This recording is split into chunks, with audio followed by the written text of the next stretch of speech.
सत्ता अशी एक गोष्ट आहे जी माणसाला माणसात राहू देत नाही. ती इतकी गोड असते, की घरातला आपलाच माणूस सत्तेच्या मोहामध्ये आंधळा होतो. मग ते आई-वडील असो, भाऊ-बहीण असो, मित्र असो किंवा नातेवाईक असो.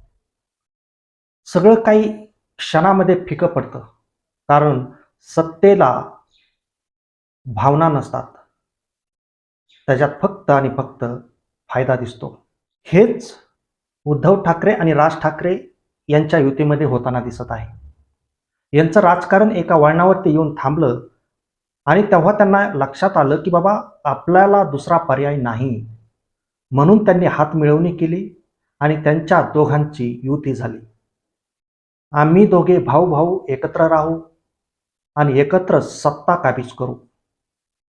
अशाच प्रकारचा त्यांचा सूर काही मागच्या दिवसांपासून आपण ऐकत होतो.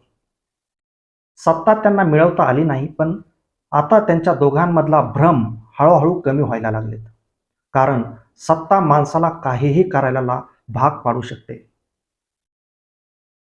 तसेच राज ठाकरे आणि उद्धव ठाकरे यांच्यामध्ये शीतयुद्ध चालू झालेलं आहे. त्याला अनुसरूनच संदीप देशपांडे यांनी नाव न घेता उद्धव ठाकरेंवरती निशाणा साधला. कोत्या मनाची प्रवृत्ती कधीही सुधरू शकत नाही, अशा प्रकारचं वक्तव्य मनसेचे संदीप देशपांडे यांनी केलं आणि इथूनच सुरू होतो तो सत्तेचा मोह आणि संघर्ष. कारण सत्तेचा मोह इतका असतो, की सत्ता माणसाला सत्यापासून दूर नेते आणि खोट्याला सत्यासारखं रंगवते. नाती तुटली तरी चालतील, विश्वास तुटला तरी चालेल, पण खुर्ची तुटता कामा नये, अशा प्रकारची ती सत्ता असते.